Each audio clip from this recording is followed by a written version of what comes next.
नमस्कार, स्वागत है आप सभी का हमारे कार्यक्रम संजीवनी में। आपके साथ मैं हूं सोनाली शर्मा। दर्शकों, आज कार्यक्रम में हम बात करने वाले हैं पोषण एवं आयुर्वेद विषय पर। जैसे कि हम सभी जानते हैं दर्शकों कि एक स्वस्थ शरीर के लिए अच्छा आहार, पोषण युक्त भोजन बेहद अहम माना जाता है। कहा जाता है कि अगर हम अच्छा खाएंगे, अच्छा खान पान अगर हमारा रहेगा तो हम हमेशा तंदुरुस्त रहेंगे। आज इसी कड़ी में हम अपने इस कार्यक्रम में बात करने वाले हैं कि आखिर आहार और पोषण को लेकर आयुर्वेद में क्या कहा गया है और किस तरह से आहार और पोषण हमारे जो दिनचर्या है उसमें रहना चाहिए। और इस विषय पर बात करने के लिए खास मेहमान हमारे साथ स्टूडियो में उपस्थित है। हमारे साथ उत्तराखंड आयुर्वेद विश्वविद्यालय से एसोसिएट प्रोफेसर डॉक्टर राजीव कुरेले जी हैं। सबसे पहले इनका स्वागत करते हैं और कार्यक्रम में आगे बढ़ते हैं। तो डॉक्टर कुरेले, बहुत बहुत स्वागत आपका हमारे कार्यक्रम में। नमस्कार सोनाली जी, मैं दूरदर्शन का आभारी हूं कि आपने हमारे विश्वविद्यालय से हमें आमंत्रित किया। बिल्कुल। तो सर, जैसे कि आज हमारा विषय पोषण एवं आयुर्वेद रहने वाला है, तो शुरुआत आहार से हम करते हैं। आहार जो एक शब्द है बेहद महत्वपूर्ण है और हमेशा हम ये सुनते आए हैं कि आहार अगर अच्छा होगा तो शरीर हमारा अच्छा होगा। तो आहार के आखिर मायने क्या हैं, क्यों ये इतना महत्वपूर्ण हमारे शरीर के लिए माना जाता है? जी, बहुत ही सुंदर आपने प्रश्न पूछा। आहार हमारे जीवन की मूलभूत आवश्यकता है, बेसिक कंटेंट है, बेसिक तथ्य है जिस पे हमारा शरीर टिका हुआ है। हमारे आयुर्वेद में बताया गया, आयुर्वेद कहते हैं जीवन का विज्ञान, जिसमें हम आयु और इसके कैसे इसको सस्टेन करा जाए, कैसे 100 वर्ष तक दिया जाए, कैसे स्वस्थ दिया जाए, इसके लिए हमें तरीके बताए हैं। इसके लिए पूरा एक सिद्धांत है, पूरा एक संहिता है। इसमें आहार को उपस्तंभ बताया, शरीर में 3 स्तंभ बताए हैं जिन पे शरीर रूपी ये भवन टिका हुआ है। पहला वायु, वात, पित्त और कफ, और 3 उपस्तंभ बताए हैं जिसमें आहार, निद्रा और ब्रह्मचर्य। आहार अर्थात जो भी सारे पोषक तत्व हैं जिनको हम स्वस्थ रहने के लिए हम ग्रहण करते हैं वो आहार है। आहार को आयुर्वेद में कहा गया आहारति इति आहारा, जिसको हम स्वस्थ रहने के लिए प्रयोग करते हैं। हमारे उपनिषद में आहार को कहा गया है अन्य व प्राणा, अर्थात हमारे शरीर के दोष अर्थात वात, पित्त, कफ, धातु अर्थात जो है रस, रक्त, मांस, मेद, अस्थि, मज्जा, शुक्र और मल, जितने भी जो मल हैं इनको प्रीणन करे अर्थात इनका पोषण करे, इनका नरिशमेंट करे और हमारे प्राणों का आप्यायन अर्थात इनकी वृद्धि करे और पुष्टि करे। तो ये आहार का फंक्शन है। आहार के द्वारा हमारे शरीर का नियंत्रण होता है, शरीर का नियमन होता है। तो आहार के द्वारा हमारे शरीर का विकास होता है और हमारे शरीर के स्वास्थ्य के लिए जो भी आवश्यक घटक हैं वो आहार के द्वारा प्राप्त होते हैं। बिल्कुल। तो डॉक्टर साहब, जानना चाहेंगे आपसे कि आयुर्वेद में कितने प्रकार के आहारों के बारे में जिक्र किया गया है, बताया गया है, जानकारी दी गई है? आयुर्वेद में आहार के लिए बताया गया 4 प्रकार के आहार होते हैं। असित, जिनको कि हम खाते हैं, और हमारे आहार इसके अलावा होते हैं पीत, जिनको हम पीते हैं, और इसके अलावा हमारे पास जो होते हैं लीड, जिनको कि हम चाट कर खाते हैं। इसके अलावा खाद्य, जिनको कि हम चबा कर खाते हैं। तो ये 4 आहार हैं जिनको कि गीता आदि में भी पहले से वर्णित किया गया कि 3 प्रकार के गुणों के आधार पर 3 प्रकार के बताए हैं: सात्विक आहार, राजसिक आहार, तामसिक आहार। जिन आहार के द्वारा शरीर में लघुता उत्पन्न हो, शरीर में सात्विकता उत्पन्न हो, शरीर में पवित्रता उत्पन्न हो, शरीर में स्ट्रेंथ रहे, वो सात्विक आहार कहते हैं। जिससे जागृति रहे, हमारी एनर्जी रहे, वो सात्विक आहार हैं। जो आहार जो है हमारे आमाशय को इरिटेंट ना हो, पचने में सुपाच्य हो, नेचुरल फॉर्म में, वो सात्विक आहार हैं। इसी प्रकार राजसिक आहार, जैसे कि आप तले हुए जितने भी पदार्थ लेते हैं, जंक फूड हैं, फास्ट फूड हैं, ये सब जो है राजसिक आहार की श्रेणी में लिया जा सकता है। इसी प्रकार तामसिक आहार, जिनको खाने के बाद हमें जो है सुप्तता हो, हमारी जो है प्रज्ञा सुप्त हो जाए, हम जो है डल हो जाएं, हमारी एक्टिविटी डल हो जाए, वो सब तामसिक आहार में आ जाता है। उसमें प्याज है, आपका लहसुन है, इसी प्रकार मांस इत्यादि जो भी चीज़ें हैं ये सब तामसिक आहार में बताई गई। आजकल के हिसाब से जैसे जितने भी प्रोसेस फूड हैं, जितने भी जंक फूड हैं, इनको हम तामसिक आहार में ले सकते हैं। इसी को एक आहार के लिए और चरक ने हमारे यहाँ वर्ग बताए हैं 27वें मात्रा स्थिति अध्याय में। उसमें उन्होंने बताया कि जितने भी जो आहार हैं उसमें कि सबसे पहले अन्न वर्ग, जिसमें कि ग्रेन्स आते हैं। इसी तरह समी वर्ग, जिसमें कि दलहन दालें आती हैं। इसी प्रकार फल वर्ग, इक्षु वर्ग, बारी वर्ग, अर्थात जल को भी औषधि रूप में कैसे पिएं। इसी प्रकार जो है हमारे यहाँ कई प्रकार के जो है जितने भी कृतान वर्ग, जैसे कि हम अलग अलग तरीके से यूस बनाते हैं, सूप इत्यादि जो हम कल्पनाएं करते हैं, मंड कल्पना इत्यादि, बहुत सारे आयुर्वेद में वैसज कल्पना में 100 से अधिक जो है कल्पों का वर्णन किया गया जिनको हम खाने में ले सकते हैं। तो आहार के जो वर्ग बताए हैं इनको हमने युक्तिपूर्वक लेना है, ये आयुर्वेद में एक पूरा एक व्यवस्था दी है। बिल्कुल। डॉक्टर साहब, आहार को लेकर कई तरह के प्रश्न रहते हैं, सवाल रहते हैं आम जनमानस के मन में, तो आयुर्वेद में किस तरह से उन तमाम प्रश्नों का एक उत्तर या उनका कहीं ना कहीं एक एक्सप्लेनेशन दिया गया है? जी, बड़े बताते हुए अच्छा लग रहा है। आयुर्वेद जो है सदियों से प्रासंगिक रहा है, आज भी है, कल भी था। तो पुराने समय में जब एक संभाषा चल रही थी, महर्षि चरक जो कि चिकित्सा के जनक रहे हैं, उनसे उनके शिष्य ने पूछा, भागवत ने, कि को बा सुखी, इस संसार में कौन सुखी है? तो उन्होंने बहुत ही सुंदर उत्तर दिया, हितभुक, मितभुक और कालभुक। इसको मैं डिटेल से बताता हूँ क्योंकि आज भी ये प्रश्न उतना ही प्रासंगिक है, क्योंकि स्वस्थ रहने के लिए इन 3 चीज़ों को जानना आवश्यक है। हितभुक अर्थात हमारे शरीर के लिए क्या हितकारी है, ये हितकारी को तय करने के लिए हमें कई सारे फैक्टर्स पे जाना पड़ेगा। कि इसके लिए सात्म का वर्णन आता है कि जो हमारे लिए देह सात्म हो। आहार सात्म कहते हैं सूटेबिलिटी को, देह कहते हैं बॉडी को। तो बॉडी के टेम्परामेंट होते हैं, फिजिकल टेम्परामेंट, मेंटल टेम्परामेंट। जो आहार हमारे बॉडी के और मन को जो है फिजिकली टेम्परामेंट को सूट करता है, माइंड को सूट करता है, उसको लेंगे तो हमारे शरीर की पुष्टि होगी। वरना हम अपने टेम्परामेंट के प्रतिकूल आहार लेंगे तो हम लेते हुए भी उसको नरिशमेंट नहीं मिलेगा और हम बीमार होंगे। आहार कहीं ना कहीं मन के स्तर तक जाता है और हमें उस लेवल तक रिजल्ट देता है। तो इसीलिए देह सात्म, फिर आता है देश सात्म, अर्थात जो जिस जगह का व्यक्ति है उसको उस जगह की चीज़ें अनुकूल होती हैं, और अगर दूसरी जगह जाता है तो उसको उन चीज़ों पे ध्यान रखना चाहिए। जैसे अगर कोई पहाड़ पे कोई व्यक्ति है और अगर कहीं साउथ में जाएगा और अगर वो अपनी दिनचर्या को अगर वहाँ के हिसाब से नियंत्रित नहीं करेगा तो उसको दिक्कत आने वाली है।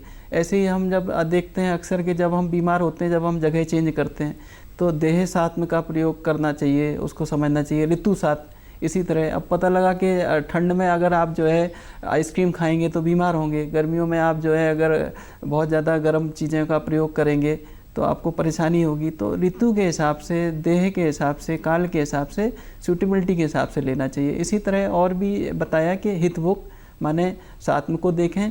फिर खाना कैसा खाएं, उसमें खाने में बताया कि खाना लघु होना चाहिए, सुपाच्य होना चाहिए, ताज़ा होना चाहिए, हल्का होना चाहिए, स्निग्ध होना चाहिए। और फिर खाने में जो है षड्रस युक्त, आयुर्वेद में बड़ा अच्छा एक कंसेप्ट दिया, 6 रस। आजकल जो है आप देखते हैं कि हम बैलेंस डाइट की बात करते हैं, अभी आगे बात करेंगे उस पर, लेकिन आयुर्वेद में बैलेंस का मतलब है कि 6 रस बैलेंस मात्रा में। आप पुरानी थाली देखेंगे, उसमें चटनी भी होती है, उसमें अचार भी होता है, उसमें पापड़ भी होता है, उसमें छाछ भी होता है, उसमें शोरबा भी होता है, उसमें जो है सांभर भी होता है, सब्जियां भी होती हैं, खीर भी होती है, चपाती भी होती है। तो एक हमारे यहाँ एक पैकेज जो एक दिया है वो षड्रस का दिया है। और जब भी हमारे टेम्परामेंट के हिसाब से ये षड्रस हमारे संयुक्त नहीं होते हैं तो हम कहीं ना कहीं बीमारी की ओर अग्रसर होते हैं। इसी प्रकार बताया गया कि आहार को जो है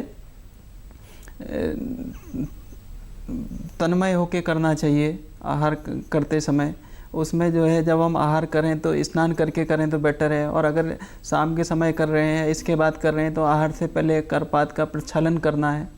फिर इसी तरह एक क्वेश्चन आता है कि कब खाना चाहिए, तो उसमें लिखा है चरक ने कि कालभुक, अर्थात जब हमें पुराना खाना पच जाए, तो पच जाएगा तो ऑटोमेटिक भूख लगी, तब खाना चाहिए। और पुराना खाना अगर जीर्ण नहीं होकर आप खाएंगे तो आपको समस्या आने वाली है, इसको अधिशन बोलते हैं। तो हमें जो है चिंता करनी है खाने से पहले कि हमारा पेट खाली हो, और अगर हम खाएंगे तभी होगा। और हमारे यहाँ चरक ने ये कहा, काल भोजनम आरोग्यकरणम, जो समय पे भोजन करते हैं वो आरोग्यकारी होता है। इसी तरह चरक ने और कहा कि अगर हम एक कालिक भोजन करते हैं तो दीर्घायु रहते हैं। इसी तरह हम अपनी जठराग्नि के हिसाब से एक कालिक, द्विकालिक या त्रिकालिक भोजन कर सकते हैं। ये हमारी बॉडी और टेम्परामेंट तय करता है। इसी तरह बताया कि कैसा भोजन करना चाहिए, मितभोग, अर्थात हमने लघु, सुपाच्य, हल्का और अपनी जो आवश्यकता है उसके हिसाब से भोजन करना चाहिए। ये हार्ड एंड फास्ट नहीं है कि आपने 5 रोटी ही खानी है, आपने 2 रोटी ही खानी है, आपने 1 रोटी खानी है। हमारी बॉडी की नीड, देश, काल, वय, मात्रा और हमारे व्यवहार और हमारी आवश्यकता के हिसाब से हमने भोजन को ग्रहण करना चाहिए। तो इसीलिए जो हमारे यहाँ एक चरक ने और भागवत ने एक और कंसेप्ट दिया कि हमारे पेट को, अगर भागवत ने कहा कि अगर 4 हिस्से मान लें तो 2 हिस्से सॉलिड भागों से, एक हिस्सा जो है लिक्विड द्रव पदार्थों से, और एक हिस्सा जो है द्रव पदार्थों से जो खाली रहना चाहिए, जिसमें कि वायु, पित्त का और कफ का संचरण, गैसों का संचरण हो सके। आपने अक्सर देखा होगा अगर हम ज़्यादा खा लेते हैं तो हम जो है चलते फिरते भी नहीं बनता, काम करते नहीं बनता, हम लेट जाते हैं, बैठ जाते हैं, मोटापे की ओर हम अग्रसर होते हैं। तो इसीलिए जो अगर हम चरक की बातों का स्मरण करेंगे, चरक ने इसको 1/3 सॉलिड के लिए, 1/3 लिक्विड के लिए और 1/3 खाली छोड़ने के लिए बोला। तो कहीं ना कहीं मतलब सारे अगर कंसेप्ट में बात करें तो पेट का कुछ हिस्सा हमने खाली छोड़ने के लिए बोला, और ये बहुत महत्वपूर्ण सिद्धांत है। अगर आप फिट रहना चाहते हैं, मोटापे से बचना चाहते हैं, तो आपने हित भुक पे ध्यान रखना है, मित भुक पे ध्यान रखना है, काल भुक पे ध्यान रखना है, और अपने जो साथ में है इन 7 पे अगर आप ध्यान रखेंगे तो कहीं ना कहीं आपका जो एक सबसे जो हम सबका प्राइम कंसेप्ट है, महर्षि चरक ने कहा है, सर्वमन्यम परित्याजम शरीरम अनपालेत सर्वभावे ही सावानाम सर्वभावानाम शरीरनाम। अर्थात सारी बातें छोड़ दीजिए, सारी चिंता छोड़ दीजिए, शरीर की चिंता करिए। और शरीर की चिंता आपके आहार से होगी, शरीर की चिंता आपके ब्रह्मचर्य, आपके कंट्रोल से होगी, शरीर की चिंता आपके निद्रा से होगी। तो हमारे जीवन में जो अगर जितने हम जागृत अवस्था में रहते हैं उसमें जितनी भी एक्टिविटीज़ हैं, जितनी भी हमारी एनर्जी है, उसका सोर्स कहीं ना कहीं आहार और पोषण है। इसीलिए ये महत्वपूर्ण है। बिल्कुल, बहुत महत्वपूर्ण आपने यहाँ पर बातें हमारे दर्शकों को बताई डॉक्टर साहब। अब बात, जैसे कि आपने बीच में कहा भी, बैलेंस डाइट यानी कि संतुलित भोजन की अगर हम करें, तो डॉक्टर साहब ये क्या होता है, क्या चीज़ें हमें अपने भोजन में हमेशा शामिल करनी चाहिए ताकि वो एक बैलेंस डाइट, एक संतुलित भोजन कहीं ना कहीं लगे और कही जाए, और साथ में किन किन चीज़ों से हमें परहेज भी करना चाहिए? तो भोजन जब हो, चाहे सुबह का हो, दोपहर हो, रात्रि हो, तो किस तरह से हमारी डाइट होनी चाहिए? जी, सबसे बड़ी बात यह है कि हमें ये पता होना चाहिए हम क्या खा रहे हैं और क्यों खा रहे हैं। आप घर में गाड़ी होती है तो हमें पता है ये पेट्रोल से चलने वाली है, डीजल से चलने वाली है, तो हम पेट्रोल टैंक पे डालते हैं, तो डीजल वाली को डीजल डलाते हैं, पेट्रोल वाली को पेट्रोल डलाते हैं। लेकिन हम ऐसा नहीं करते कि मिट्टी का तेल डालते हैं सवेरे से, है ना। ऐसे ही हमें पता होना चाहिए कि हमारी बॉडी किन से चलने वाली। तो हमारी बॉडी को जो है सात्विक अंश चाहिए, हमारी बॉडी को हमारी टेम्परामेंट के हिसाब से जो रिक्वायरमेंट है, तो उसमें एक तो होती है एनर्जी की रिक्वायरमेंट, जो कि हमारी बहुधा कार्बोहाइड्रेट से प्राप्त होती है और फैट से प्राप्त होती है, और एक हमारी रिक्वायरमेंट होती है बॉडी बिल्डिंग की, बियर एंड टियर को सहने की, तो इसको हमें प्रोटीन से प्राप्त होती है। और एक हमारी रिक्वायरमेंट होती है बॉडी को कंट्रोल की, माइक्रो फंक्शन की, इनको जो है सारे कोऑर्डिनेशन की, कंट्रोलिंग की, तो ये हमारे विटामिन से प्राप्त होती है। तो कहीं ना कहीं हमने जो अपने खाने का जो पैकेज तैयार करना है वो कस्टमाइज़ करना है, ये हर व्यक्ति के लिए अलग है। तो हमें अपनी आवश्यकता को किसी डाइटिशियन से, किसी फूड एक्सपर्ट से या किसी डॉक्टर से परामर्श करके एक अपना डाइट प्लान करना चाहिए। उसमें हमें ध्यान रखना चाहिए कि हमारी जो पुरुष की कैलोरी है वो 2500 से 2600 कैलोरी की आवश्यकता होती है सामान्य इंसान के लिए, जो मध्यम आयु का पुरुष है, और महिलाओं के लिए 2000 से 2200 कैलोरी। गर्भवती अवस्था में करीब 500-600 कैलोरी बढ़ जाती है, और बच्चों में जो है 1500 से 1400 कैलोरी की आवश्यकता होती है, छोटे बच्चों में और कम होती है। तो कहीं ना कहीं हमने इसको प्लान करना है कि हमें ये पता होना चाहिए कि एक गिलास दूध में 80 से 100 कैलोरी होती है, जैसे एक कप चाय में जो है 45 कैलोरी होती है, एक कप ब्लैक टी में 10 कैलोरी होती है, अगर हम चपाती ले रहे हैं तो 60 कैलोरी होती है, अगर हम अंडा ले रहे हैं तो 90 कैलोरी होती है, अगर हम जो है उबला हुआ अंडा ले रहे हैं, बॉइल्ड ले रहे हैं, तो ये फ्राइड ले रहे हैं तो 110 कैलोरी होती है, ऑमलेट ले रहे हैं तो 120 कैलोरी होती है, अगर हम सांभर ले रहे हैं 150 कैलोरी होती है, अगर हम सब्जी ले रहे हैं तो 150 कैलोरी होती है, अगर हम जो है पूड़ी ले रहे हैं तो 90 से 100 कैलोरी होती है, अगर हम पराठा ले रहे हैं तो 150 कैलोरी होती है, अगर हम मिठाई का पीस ले रहे हैं 200 से 400 कैलोरी होती है। तो कहीं ना कहीं हमने एक कर्ड ले रहे हैं तो 120 से 150 कैलोरी होती है, अगर हम बिस्किट ले रहे हैं तो 80 से 100 कैलोरी, 150 कैलोरी तक, डिपेंड ऑन दी बटर। तो कहीं ना कहीं आजकल आप देख रहे होंगे फूड में हर जगह न्यूट्रिशन वैल्यू लिखी रहती है। तो आप पहले फूड का कैलकुलेशन करिए कि हमारी नीड क्या है, हम जो है कितना मेहनत करते हैं। अगर आप मेहनत ज़्यादा करते हैं तो डजेंट मैटर, आप ज़्यादा भी खा लें तो आपका बर्नआउट हो जाएगा। लेकिन अगर नहीं हो रहा तो आप कहीं ना कहीं अपनी डाइट को ध्यान रखिए, और कहीं ना कहीं ग्रेन को शामिल करिए, मल्टी ग्रेन। आजकल जैसे उत्तराखंड की जैसे आपका कोदो अन्न जिसे बोलते हैं, जैसे मड़ुआ है, आप आयरन का बेस्ट सोर्स है। आजकल तो जो है हमने अभी अपने कॉलेज में पिछले बार कंपटीशन कराया था, इस बार भी कंपटीशन हम कराने वाले हैं। तो उसमें हमने मड़ुआ के मोमोज बनाए, हमने जो है चांगेरी की पकौड़ी बनाई, कई सारे हमने अलग अलग रेसिपी बनाई, लड्डू से लेके कुकीज़ तक जो है आयुर्वेदिक इनको किया। तो कहीं ना कहीं हमने एक कस्टमाइज तरीके से आयुर्वेद को और जो फूड आर्टिकल हैं इनको जोड़ के इनको हम डेवलप कर सकते हैं। और हमें कहीं ना कहीं ये ध्यान रखना चाहिए कि हमारा जो कंटेंट है कि प्रोटीन जो है 70 से 80 ग्राम तक प्रोटीन हमारी बॉडी में जाए, जिससे कि हमारी वेयर एंड टियर बनी रहे और हमारी बॉडी की जो मोस्टली न्यूट्रिशन जो है कार्बोहाइड्रेट से पूरी हो जाती है। लेकिन जितने भी जो ग्रेन होते हैं ये एकदम से ग्लूकोज नहीं छोड़ते हैं, तो बॉडी में थोड़ा स्लो इनका वो रहता है। तो हम जितना जो है ग्रेन लेते हैं उतनी जल्दी भूख नहीं लगती है, और भूख ज़्यादा लगेगी तो आप ज़्यादा खाएंगे, कैलोरी कंजम्पशन से फिर आपका मोटापा बढ़ेगा। तो कहीं ना कहीं हमने जो है सलाद को जीवन का एक आवश्यक अंग बनाइए। आप जो है अपने खाने में अपना आधा पेट कोशिश करिए सलाद से भरें। तो सलाद में हमारे जितने भी माइक्रो न्यूट्रिएंट हैं, जितने भी वाइटामिन्स हैं, जितने रेगुलेटर हैं, मिनरल्स हैं, खनिज हैं, और सीजनल लीजिए। कभी ये देखा देखी मत करिए कि हमने महंगी सलाद खरीदनी है। जो सीजन में आती है वो अच्छी होती है, पौष्टिक होती है, बॉडी के लिए आवश्यक होती है। कोशिश करिए अपने देश भूमि की चीज़ें लें, क्योंकि बॉडी ने, नेचर ने हमारी आवश्यकता के हिसाब से चीज़ें जनरेट की हैं। आपने देखा होगा गर्मियाँ आती हैं, खरबूजा आ जाता है, ककड़ी आ जाती है, तरबूज आ जाता है, ठीक है। सर्दियों में अलग टाइप की चीज़ें आ जाती हैं, गाजर आ जाती है, पालक आ जाती है, मेथी आ जाती है। तो जब भी आप नेचर के अगेंस्ट चलेंगे तो बीमार पड़ेंगे। तो खाने को आप अपने नेचर से जोड़िए, इसको बैलेंस करिए, और कोशिश करिए हम जंक फूड, प्रोसेस फूड से अवॉइड करें। और जितने भी जो बटर हैं, हमारे लिए घी बहुत अच्छा होता है, घी हमारे लिए आवश्यक फैक्टर है, एनर्जी भी देता है।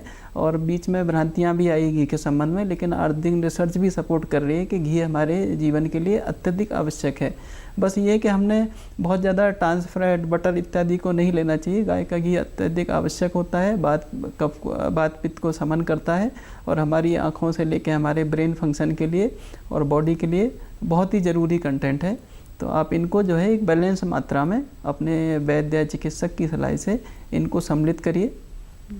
बिल्कुल डॉक्टर साहब, तो आपने जानकारी दी कि किस तरह का खाना होना चाहिए, एक दिन में कितना कैलोरी का हमारा इंटेक होना चाहिए। लेकिन डॉक्टर साहब, जब हम खाना खाने बैठते हैं तो कई बार हम कुछ ऐसी चीज़ें कर देते हैं जो हमें खाना खाते वक्त नहीं करनी चाहिए। तो भोजन के दौरान या उसके बाद क्या करना चाहिए और किन चीज़ों को करने से बचना चाहिए, हम चाहेंगे ये भी आप हमारे दर्शकों को थोड़ा बताएं। आपने बहुत ही अच्छा प्रश्न किया, और ये मुझे लगता है कि आज सबको जानना ही चाहिए, क्योंकि आज हम सब परेशान रहते हैं। हम अच्छे से अच्छा खा रहे हैं, फिर भी हम शारीरिक रूप से कहीं अस्वस्थ हैं और कहीं शारीरिक स्वस्थ हैं, तो मानसिक रूप से बीमार हैं। तो उसकी वजह ये है कि आयुर्वेद में बहुत अच्छे तरीके से बताया है चरकने आसन विचार में कि भोजन के समय परिवेश कैसा हो, सुंदर और एकांत स्थान हो। किसी को हमने अकेले तरीके से करना है। उसकी वजह ये कि हमारे पास जैसा भी अच्छा बुरा जैसा भी भोजन जो हमने अर्जित किया है वो हमारे सामने है, तो हमें कोई इन्फीरियरिटी और सुपीरियरिटी कोई फीलिंग नहीं आएगी। और तन्मयता से भोजन करना है, मन लगा के, प्रसन्नचित्त होकर। और भोजन करते समय ध्यान रखना है, हमने निंदनीय कोई बात नहीं करनी, कोई भी खाने की कोई बुराई नहीं करनी, खाने में कोई कमी नहीं निकालनी। और खाने के समय भी अगर कोई आपके साथ बैठा है तो कोई ऐसी टॉक ना हो जो अपीलिंग ना हो, जो जिससे कि हमें प्रसन्नता ना मिले, जिससे दुख पहुँचे, जिससे विवाद हो या तनाव हो, ऐसी चीज़ों को अवॉइड करना चाहिए। इसी तरह हमारे यहाँ बताया है कि ना ज़्यादा बहुत तेज़ गति से, ना ज़्यादा बहुत मंद गति से भोजन करना चाहिए। भोजन को खूब चबा चबा कर खाना चाहिए। हमारे यहाँ कहा गया है कि जो भोजन को, ठोस चीज़ों को पियो और जो तरल चीज़ें हैं उनको खाओ। अर्थात ये कि जो ठोस चीज़ें हैं उनको अगर हम चबाएंगे तो चबा के हम तरल बना देंगे तो पाचन में लाभ मिलेगा, तो हमारा जो है पेट को कम मेहनत करनी पड़ेगी, तो मोटापे से हम बच जाते हैं और नरिशमेंट पूरा मिल जाता है। और अगर हम जितने भी जो पेय पदार्थ हैं अगर इनको हम धीरे धीरे पीते हैं तो वो भी हमारे यहाँ बताया। इसी तरह खड़े होकर नहीं खाना चाहिए। आजकल आपने देखा होगा बफे से लेके सब जगह लोग खाते रहते हैं। खाने में अक्सर हवड़ तवड़ और जो है जल्दबाजी का प्रयोग करते हैं, वो भी हमारे लिए खाने में प्रॉपर पाचन नहीं होता है और मानसिक रूप से हम परेशान होते हैं। इसी तरह जो सबसे महत्वपूर्ण बात है कि खाने के समय जो आप अक्सर देखते होंगे घर में हम बैठते हैं, टीवी चालू हो जाती है और टीवी चालू ही नहीं होती उस समय हमारे रिमोट में कम से कम 10-20 जो भी चैनल का एक्सेस हो सकता है, हम अपनी चॉइस के हिसाब से बदलते ज़रूर हैं। तो ये सबसे बहुत बुरी आदत है, इसको इमीडिएट रोकने की ज़रूरत है। खाने के समय सिर्फ खाने पे ध्यान देना है और हमारे कोशिश करनी है कि खाने को अधिकतम चबा कर खाएँ, तो वही भोजन हमारे बॉडी के लिए साथ में होगा।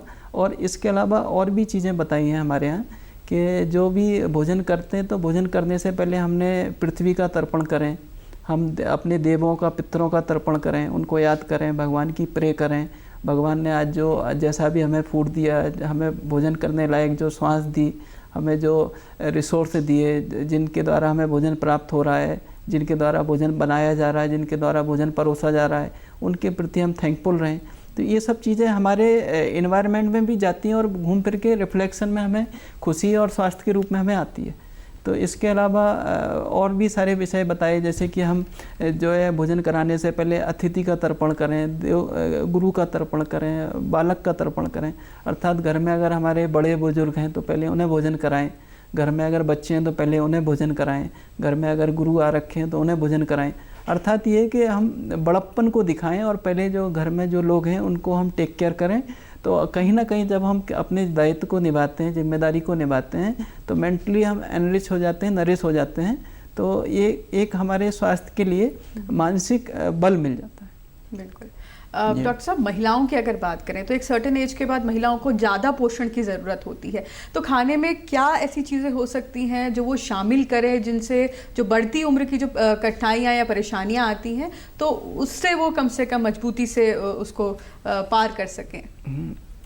भारत सरकार निरंतर जो पोषण माह चलाती है उसका यही वास्तविक परिचय है कि हम महिलाओं पे और बच्चों पे फोकस कर सकें। इस बार जो है बच्चों, महिला और स्वास्थ्य और बालक और शिक्षा, ये हर घर आयुर्वेद और हर दिन आयुर्वेद, ये भारत सरकार की थीम भी है।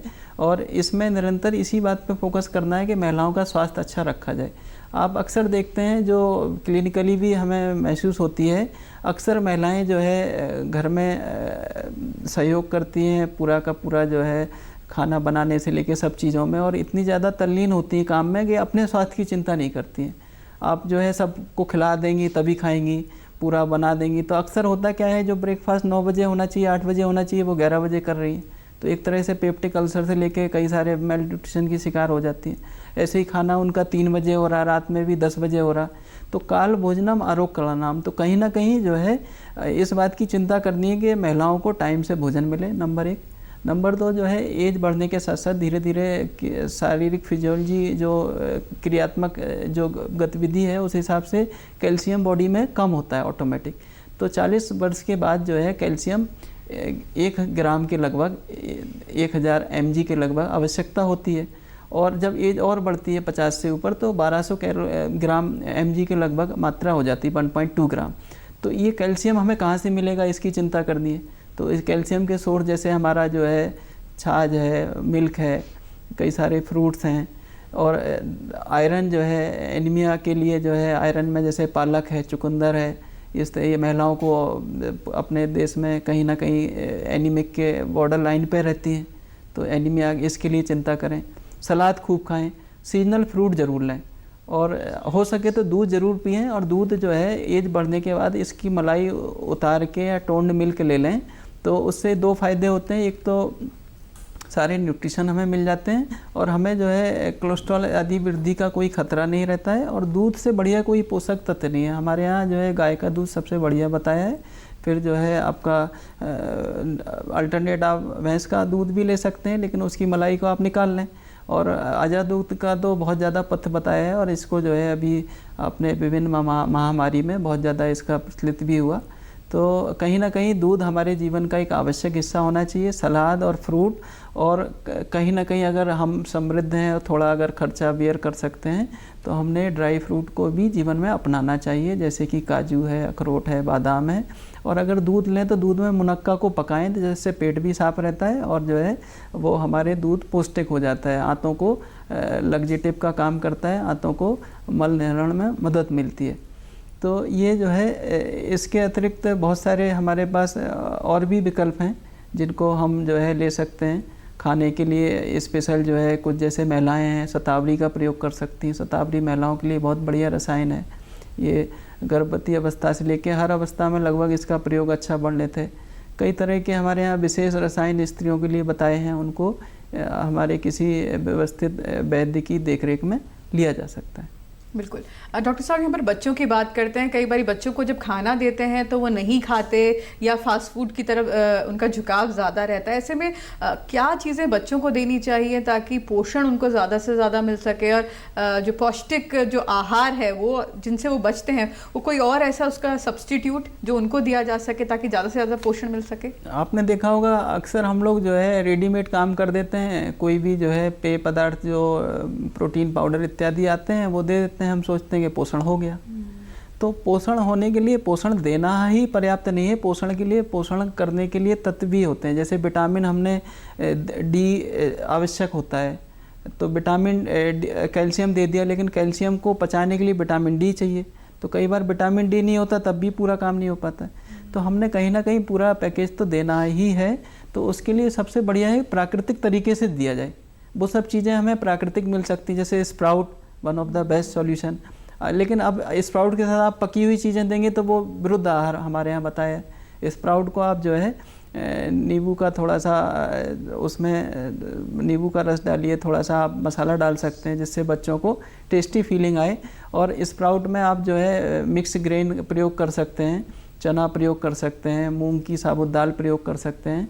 तो स्प्राउट के साथ साथ थोड़ा सा अगर आप किशमिश दे देंगे तो उनको थोड़ा टेस्टी रहेगा। इसके साथ साथ मुझे लगता है जो मैं अपने घर में जो है लोगों को रिकमेंड करता हूँ अपने मित्रों को कि आप जो है एक बच्चे को कम से कम अगर अफोर्ड कर सकते हैं तो 5 काजू, 5 बादाम, 2 अखरोट के पीस और कम से कम 20 किशमिश इसको दें।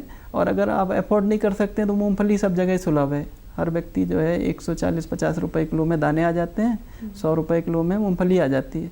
तो मतलब जितना हम एफर्ट करते हैं तो वो जंक फूड से फिर भी सस्ता है। तो आप मूंगफली का जो है प्रयोग करें और कहीं ना कहीं जो है आप सीजनल सलाद का प्रयोग करें और बच्चों को फ्रूट ज़रूर दें। बिल्कुल। फ्रूट कहते हैं an apple a day doctor को दूर रखने का एक सबसे ट्रेडिशनल तरीका। तो फ्रूट भी ऐसा नहीं कि एप्पल ही, फ्रूट जो सीजनल है, अमरूद सस्ता होता है और विटामिन सी से लेके सारे विटामिन अच्छे होते हैं, पेट के लिए भी अच्छा होता है। तो पपीता है, आजकल जो है कीवी है, स्ट्रॉबेरी है, आपके जो भी फ्रूट मिलते हैं, नाशपाती है। तो हमेशा बस कोशिश ये करिए सीजनल रहे, नॉन ऑफ सीजन ना रहे। बिल्कुल, जो उस वक्त उपलब्ध है उसको अच्छे से उसको अपने आहार में शामिल करें। डॉक्टर साहब, चलते चलते लोगों को एक पौष्टिक भोजन के प्रति आप क्या सलाह देना चाहेंगे? मैं यही कहना चाहता हूँ कि आहार जो है बहुत ही एक बृहद टॉपिक है और आहार का मन से बहुत ज़्यादा संबंध है। हमारे यहाँ शास्त्रों में कहा गया आहार शुद्धि, सत्य शुद्धि, सत्य शुद्धि, ध्रुवा स्मृति। तो आहार हमारे मेहनत के अंशों से प्राप्त हो, आहार हमारे सात्विक डीड से प्राप्त हो, आहार हमारे पुरुषार्थ से प्राप्त हो, आहार जो है हमारा ऐसा हो जिससे कि समाज में एक अच्छे अंशों से आए। तो उसके लिए हम मेहनत से, डेडिकेशन से, हम जितने भी यम नियम को अपनाकर, यौगिक जीवन को अपनाकर जब हम आहार को अर्जित करते हैं सात्विक अंशों में, तो वही आहार का जो है सूक्ष्म भाग से शरीर का, स्थूल भाग से शरीर का पोषण होता है। तो स्वस्थ तो हम होंगे ही होंगे, लेकिन मानसिक स्वास्थ्य के लिए जो स्थूल भाग है वो मन को पोषण करेगा। और मन जब अच्छे अंशों में पोषित होता है, सात्विक अंशों में पोषित होता है, तो मन के सात्विक फंक्शन हो जाते हैं, जिसको कहते हैं धीर धृति स्मृति प्रज्ञा भेदा। जब प्रज्ञा हमारी अच्छी होती है तो पॉजिटिव वर्क होते हैं। पॉजिटिव वर्क होने से समाज में हमेशा कल्याणकारी काम किए जाते हैं और कल्याणकारी कामों का घूम फिर के एक प्रभाव सकारात्मक आता है। तो इसीलिए आहार का मन का बहुत ज़्यादा संबंध है। हमें कहीं ना कहीं ऐसी अपने कामों को, अपने अच्छी चीज़ों से आहार को अर्जित करके शरीर पे करें तो वही भोजन हमें शरीर में लगेगा और वही भोजन हमें स्वस्थ बनाएगा। बिल्कुल जी। तो धन्यवाद डॉक्टर साहब, आपका बहुत बहुत इतनी महत्वपूर्ण जानकारी आज पोषण और आहार को लेकर आपने हमारे दर्शकों को दी। आपका बहुत बहुत शुक्रिया। जी धन्यवाद, थैंक यू।